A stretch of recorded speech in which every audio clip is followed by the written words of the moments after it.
Hi everyone, my name is Heather and I'm the person behind Happy Puppy Truffles. Today I wanted to share with you guys a fun little craft project where you can take kind of an in-between moment of a traditional origami and multiply it and do it in a slight progression of size to create your own kind of pine cone that you can either have sitting on your desk or hanging from someplace. It's kind of a fun little project to do, and it's not that hard, so that's always fun.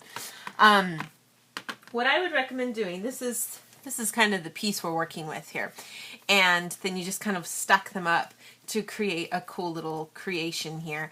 And this is actually the in-between point of a mankle, and I'll show you guys as a reminder how to fold that with some regular paper. But what I've done in the one I'm showing you guys today is I have my pieces, and I've got a total of 6 pieces for the main part of everything.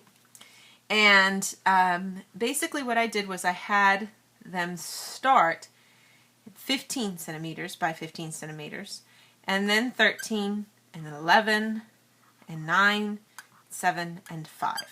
So just going down by 2 centimeters each for that progression. And then on the underside, I thought I'd have a couple just as a base.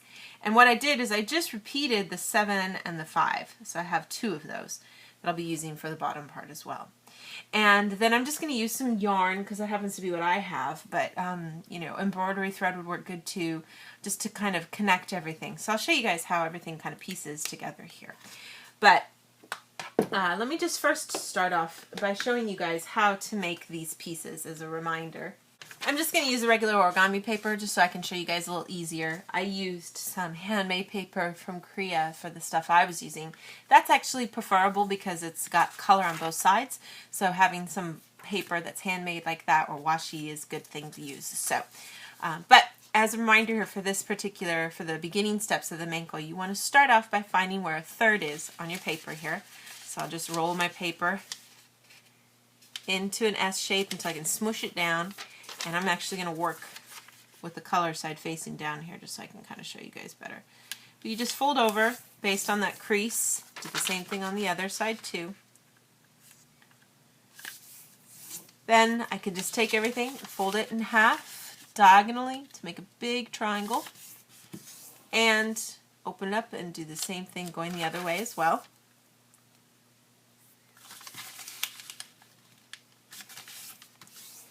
Once you've gotten those creases, you can look at it and see so that you can do a third going the other way too. And you can just kind of use these points as a guideline so that where that edge lines up is where this other side should be. Getting this edge point to hit right where this diagonal crease runs into things. Once you get one of them done, it's easier to go the other way. It's a little tricky to do that snake roll, the S roll, when you've got so many creases already in the paper because it doesn't want to move that much. So I've got some pre-creases. I'm going to just take the bottom, fold it up, and then I'm just going to create a diagonal crease here by just folding over the diagonal crease that's underneath it too. Take this, fold it up to the top, and the crease is already there, so it should go pretty smooth. Just push it down so that the crease gets added to that square.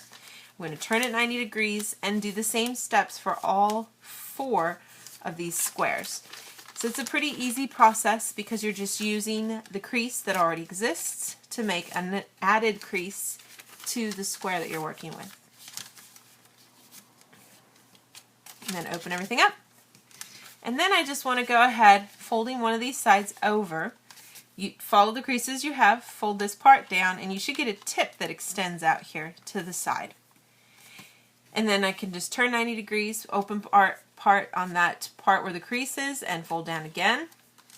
Rotate, fold down, and this part here you just need to take this that you see here, open it out so that you can get this part to extend out, and then let this part lay back out over everything, and it should give you this nice pinwheel that has, in this case, the white showing. And obviously if you're using a piece of paper that's all colored the same on front and back, then you'll have a solid piece. Fold over these little flaps just so that you can create a little bit of a bend, and that'll allow some of these points to stick up a little bit. And then the nice thing is that this particular, at this stage, there's a little bit of a nice bounce to the origami. You can see here, it's the more times I drop it, it kind of poofs open a little bit and creates this nice little kind of design and pattern to it, which is just a natural way to kind of create the appearance of a pine cone, which is kind of cool. Then we'll just stack them on top of each other. So that's how you make this little guy. And I've got, like I said, I've got all mine here in those sizes that I was telling you about. And I think it's best to kind of alternate of the spacing. I don't think you really want things to line up necessarily. You want things to kind of rotate over by a little. And because of the way things are made, this does extend just a tiny bit beyond. So we just kind of put these on here, and you can see how it creates such a neat kind of free looking sort of pine cone. And then I have the extras here that I want to keep flat actually. And these guys I'm going to glue together to create a base. The other pieces you could choose if you want to glue them or not. If any of you glue it, you wind up eliminating some of that neat bounce that happens from the fold.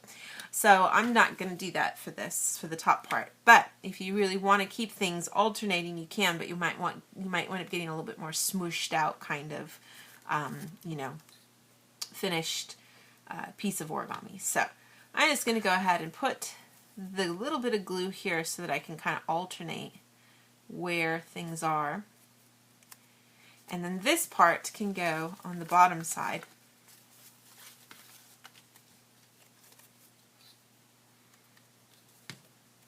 And this is just meant to be kind of more for decoration really than anything else.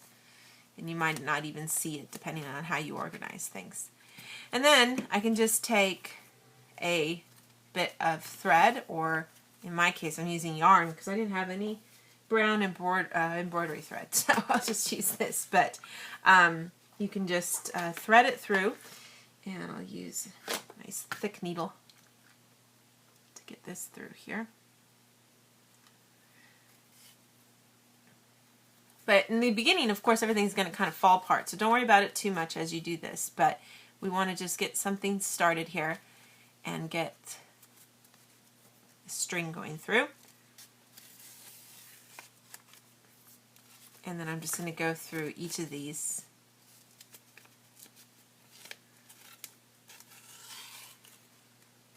And we'll poof everything out when we're done. Just first focus on getting each of these through, obviously going the right way.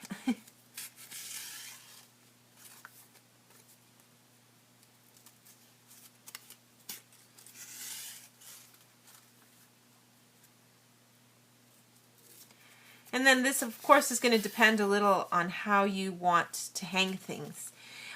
If you want to actually let it hang, then you're going to want to leave excess string up here at the top. If you're just looking for it to be a desk ornament, then you can obviously tie it off here any way you like. I'm just going to put a little bit of a knot here if I can.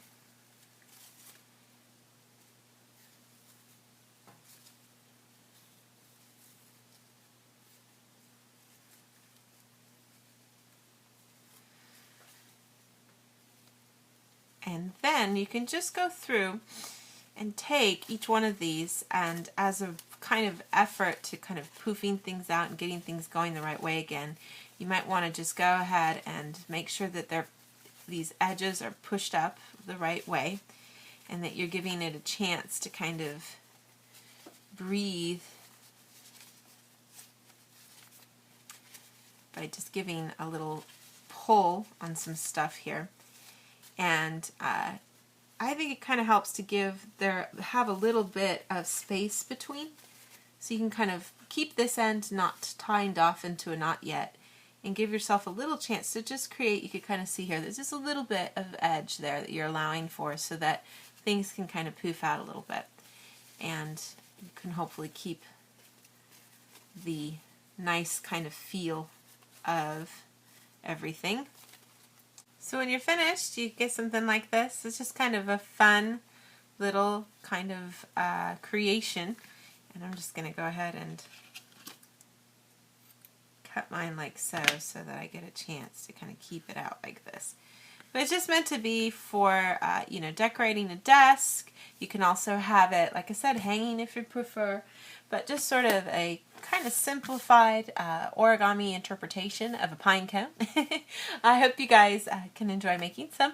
And I'll have some more fun things to share with you guys in the days to come. Thanks again always so much for watching, and I'll see you all next time. Bye!